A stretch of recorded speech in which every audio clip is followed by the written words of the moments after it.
Ibnu Qayyim al-Jauzi meriwayatkan sebuah hadis. Semalam aku telah bermimpi sangat menakjubkan dan luar biasa, kata Nabi. Aku melihat seorang laki-laki dari umatku dikelilingi oleh setan-setan. Tiba-tiba zikrullah, menyebut nama Allah yang diucapkan di dunia, datang menolongnya dan mengusir setan-setan menjauh darinya.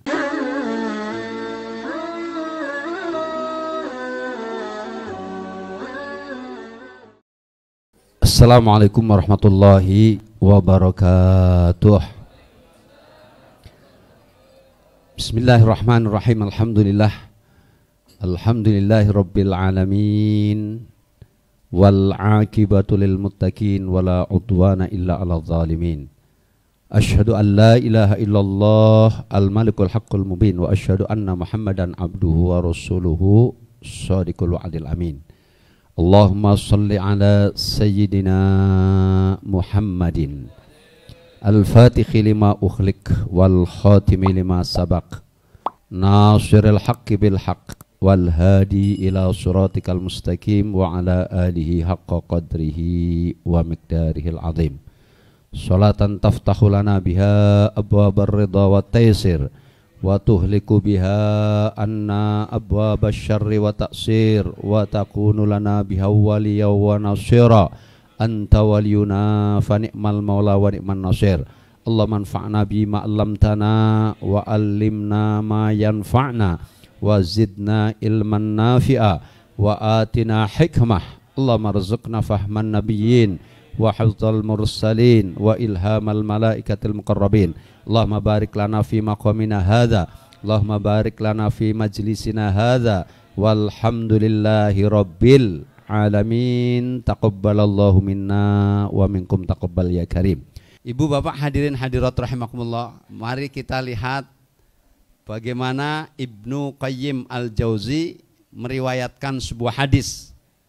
Dengan mata rantai perawinya adalah Abu Musa al-Madani, bersumber dari Al-Faraj bin Fudalah, dari Hilal Abu Jabalah, dari Sa'id bin Musayyab, dari Abdurrahman bin Samurah, berkata, pada suatu hari Rasulullah mendatangi kami yang tengah berkumpul di sofah.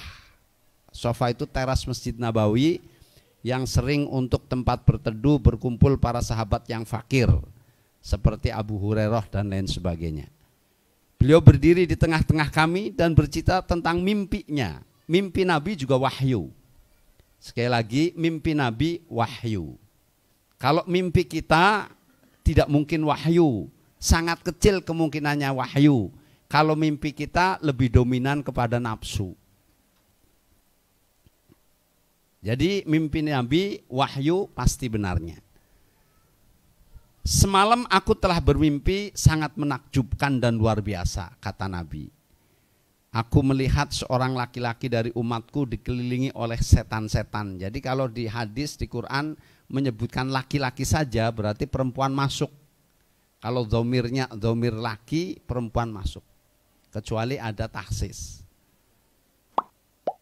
Aku melihat seorang laki-laki dari umatku dikelilingi oleh setan-setan. Tiba-tiba zikrullah, menyebut nama Allah.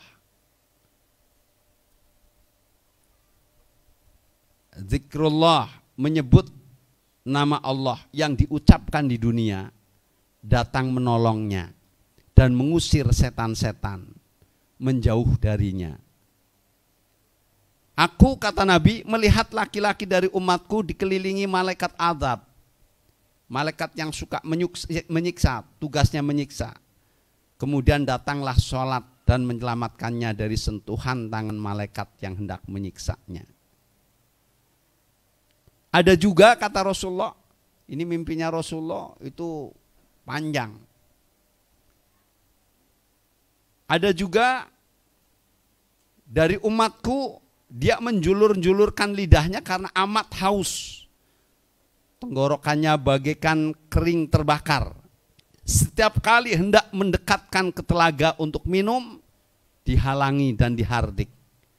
lalu datanglah puasa Ramadan yang dikerjakannya mengantarkan dia ke telaga, sehingga dia minum hingga merasa puas.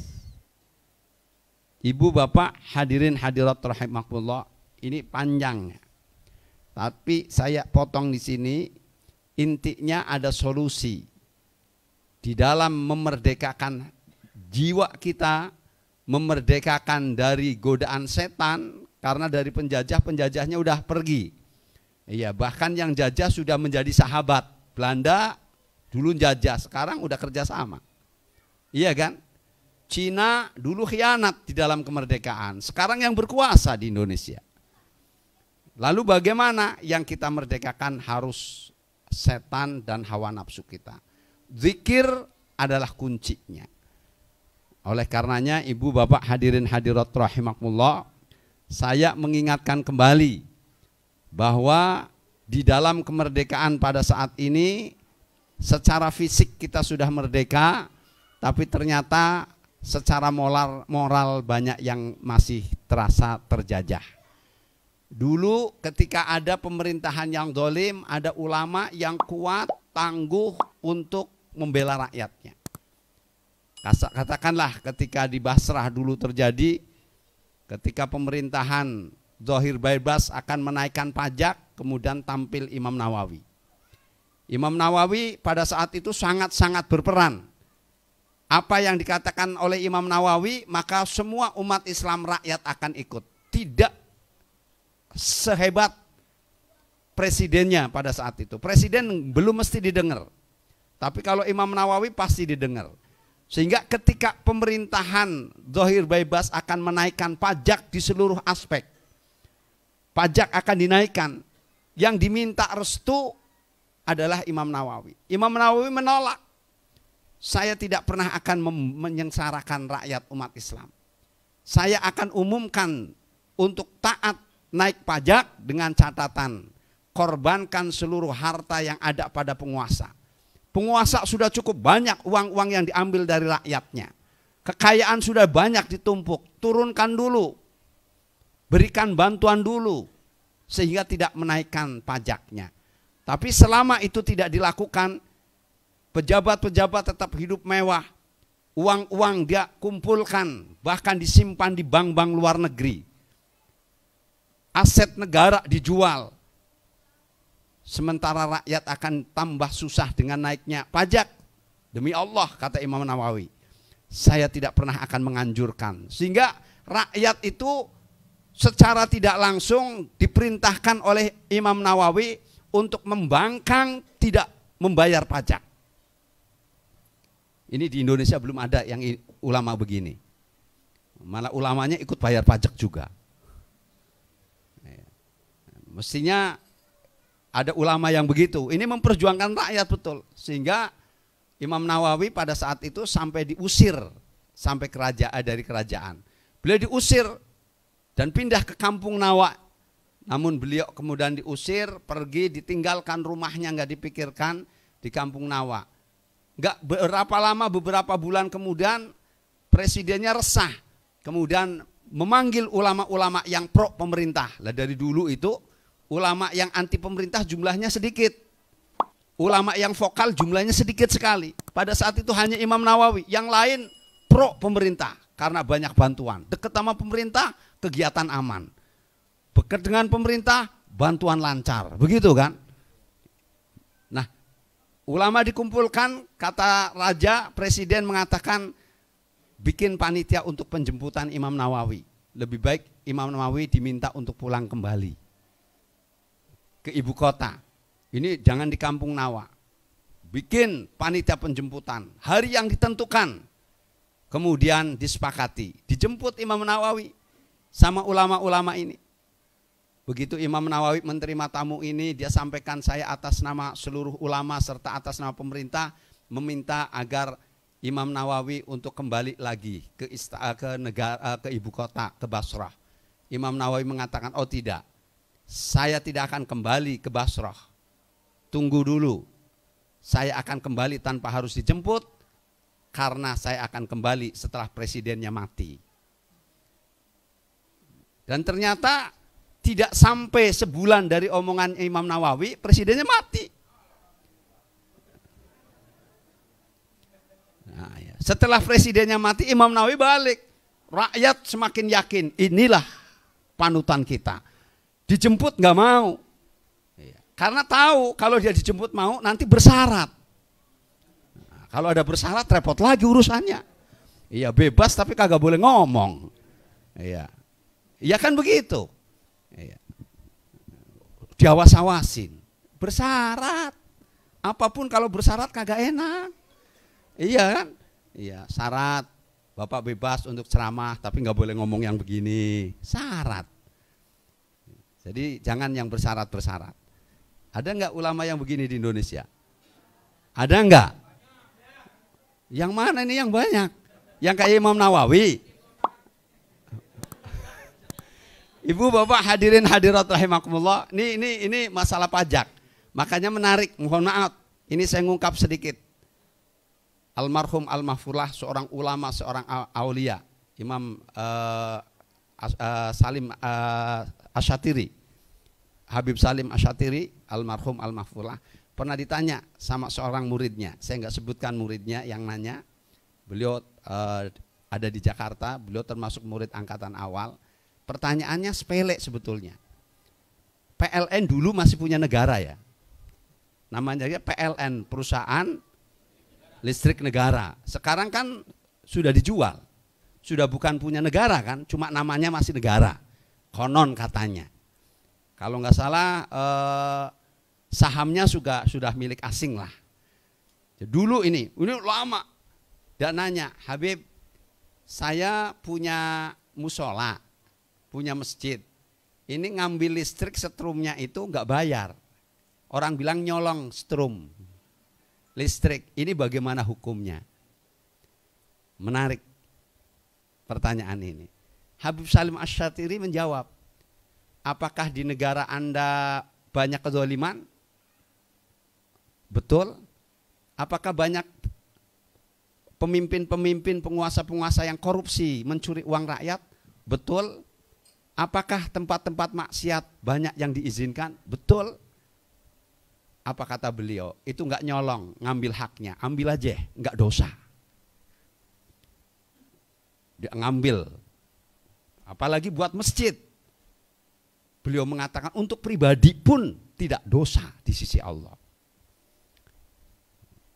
Ini jangan dibagikan pedoman dari Misbah. Oh, nyolong listrik nggak apa-apa. Ini Habib Salim Asyatiri yang memberi, Pak.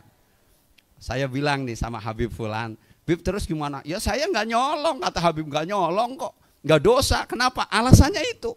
Saya nanya, di Indonesia banyak yang korupsi nggak? Pejabat di Indonesia ada yang korupsi nggak? Ada yang korupsi nggak? Ini jangan-jangan yang nggak jawab korupsi juga ini. Di Indonesia pejabat yang korupsi ada nggak? Banyak.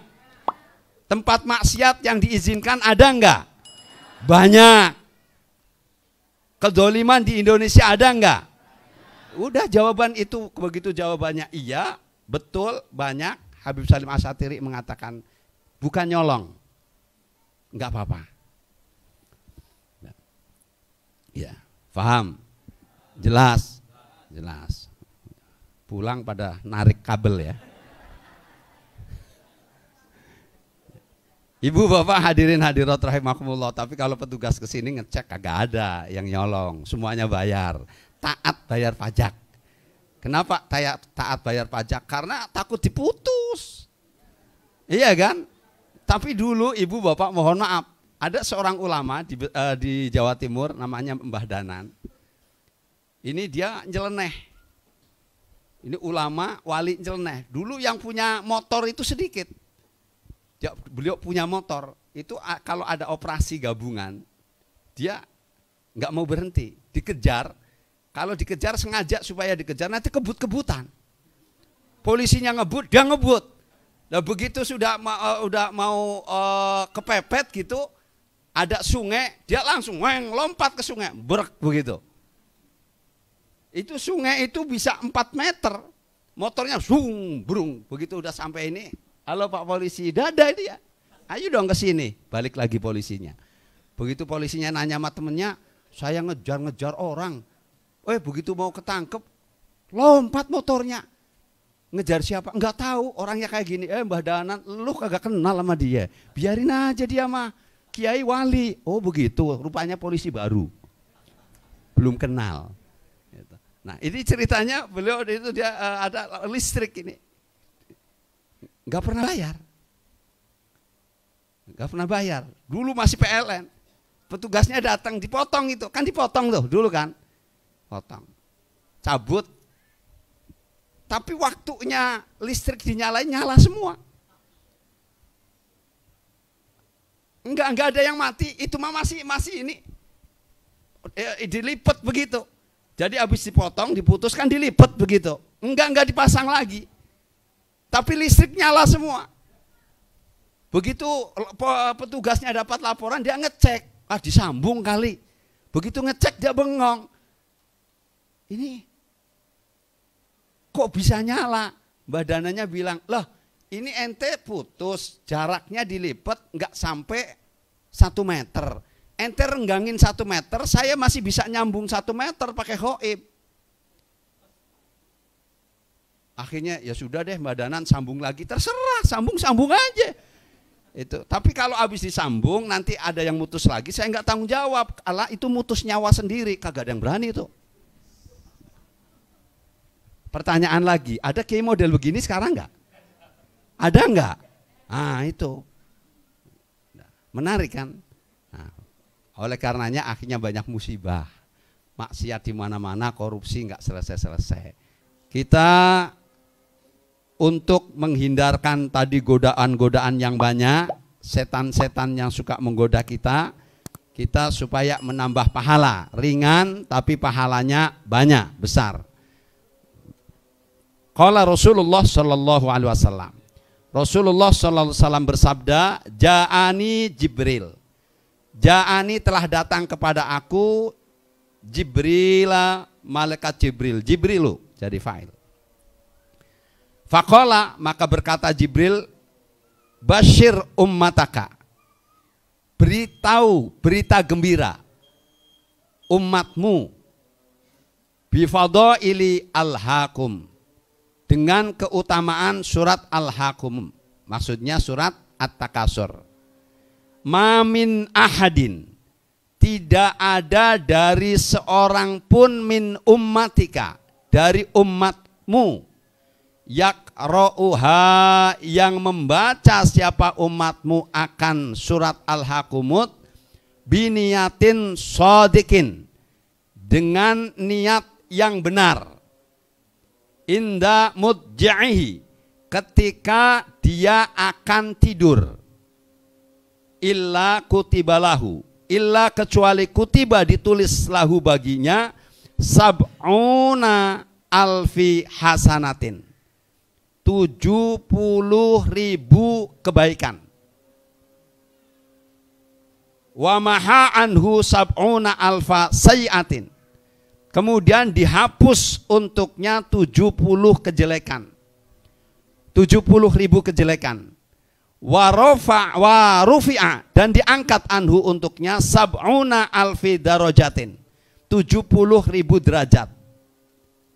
Jadi kalau Al-Hakumut Takasur dibaca sebelum tidur, sekali saja baca, itu yang membaca akan mendapatkan ampunan Allah Subhanahu wa ta'ala, ditulis oleh Allah, ditulis untuknya oleh Allah sebanyak 70.000 kebaikan. Kemudian diampuni, dihapus 70.000 kejelekan, diangkat derajatnya 70.000 derajat. Wa sufi'a fi ahli baitihi, bukan hanya itu ibu bapak saudara, tapi itu juga akan diberikan kepada keluarganya. Yang baca suaminya, anak istrinya dapat. Yang baca istrinya saja, maka suami anaknya dapat. Tapi akan lebih baik kalau baca semuanya. Kemudian apa, ibu bapak hadirin hadirat rahimakumullah, malaikat Jibril masih menyambung, wa jironi, tetangganya dikasih. Gara-gara yang membaca tadi orang tadi. Makanya kenapa kalau ada orang yang menjahati orang yang baik, itu dia akan kena musibah berturut-turut. Akan kena celaka yang lebih-lebih karena dia diberi kebaikan-kebaikan dari orang yang tadi. Dia nggak sadar. Yang baca tetangganya, tapi tetangga yang lain juga dapat. Maka hati-hati, jangan sampai kita memusuhi, buhud, benci sama orang-orang soleh, sama para ulama. Karena mereka memberi syafaat kepada kita, memberikan manfaat kepada kita yang kita nggak tahu. Kemudian apa saudara? Lanjutannya, waqafallahu syarra mungkarin wa nakirin. Kemudian Allah Subhanahu wa taala akan mencukupkan kejelekan dari mungkar nakir. Maksudnya ketika kita meninggal dunia, mungkar nakir tidak akan bertanya kepada kita. Jadi datang, nemuin, kemudian balik lagi. Nah, udah hafal semua belum? Ada yang belum? Ada yang belum hafal? Udah hafal semua? Kan mulai kan? Jawabannya mulai. Karena saya lihat tuh yang kelihatan nggak hafal itu mukanya udah kelihatan. Al-Hakumut. Ya, biar yang nggak hafal jadi hafal. Kita baca dulu Al-Hakumutnya bareng-bareng. Bismillahirrahmanirrahim. Al-Hakumut takasur hatta zurtumul maqabir.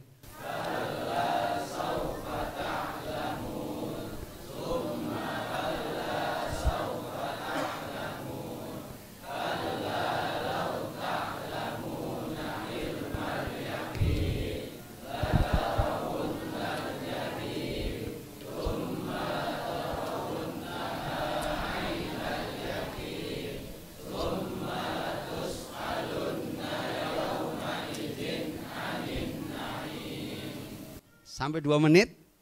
Nggak sampai. Jadi kalau mau tidur jangan lupa ya Bu ya.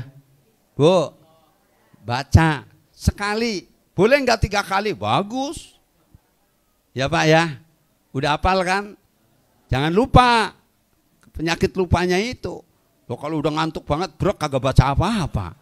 Begitu bangun, ya Allah saya tidur capek. Kenapa tidur capek? Diudak-udak macan.